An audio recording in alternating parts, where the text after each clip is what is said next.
Isaiah chapter 29. Ah, altar, altar of the city that David dwelt in, add year unto year, let them kill lambs. But I will bring the altar into distress, and there shall be heaviness and sorrow.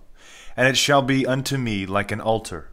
And I will besiege thee as a circle, and fight against thee on a mount, and will cast up ramparts against thee. So shalt thou be humbled, and shalt speak out of the ground.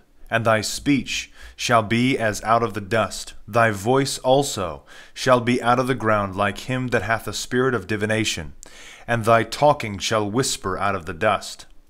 Moreover, multitude of thy strangers shall be like small dust, and the multitude of strong men shall be as chaff that passeth away.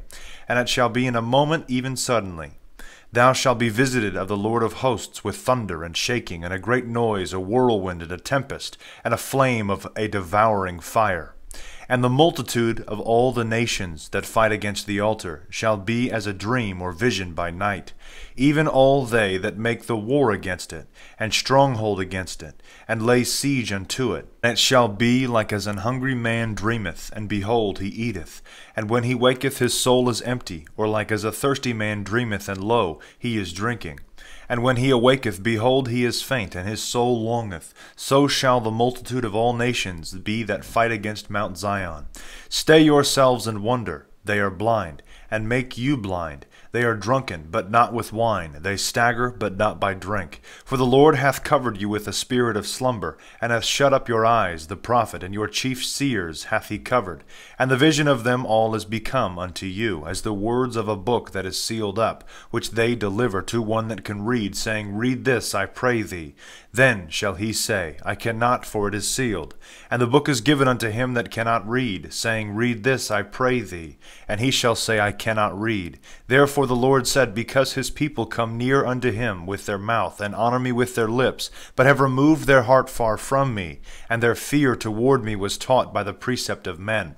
Therefore, behold, I will again do a marvelous work in this people, even a marvelous work and a wonder, for the wisdom of their wise men shall perish, and the understanding of their prudent men shall be hid. Woe unto them that seek deep to hide their counsel from the Lord, for their works are in darkness, and they say, Who seeth us, and who knoweth us?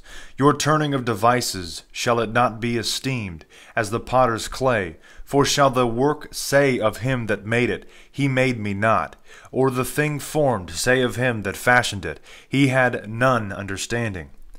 Is it not yet but a little while, and Lebanon shall be turned into Carmel, and Carmel shall be counted as a forest? And in that day shall the deaf hear the words of the book, and the eyes of the blind shall see out of the obscurity and out of darkness. The meek in the Lord shall receive joy again, and the poor men shall rejoice in the Holy One of Israel. For the cruel man shall cease, and the scornful shall be consumed, and all that hasted to iniquity shall be cut off, which made a man to sin in the word, and took him in a snare, which reproved them in the gate, and made the just to fall without cause. Therefore thus saith the Lord unto the house of Jacob, even he that redeemed Abraham, Jacob shall not now be confounded, neither now shall his face be pale. But when he seeth his children, the work of mine hands in the midst of him, they shall sanctify my name, and sanctify the Holy One of Jacob, and shall fear the God of Israel. Then they that erred in spirit shall have understanding, and they that murmured shall learn doctrine. God bless and carry on.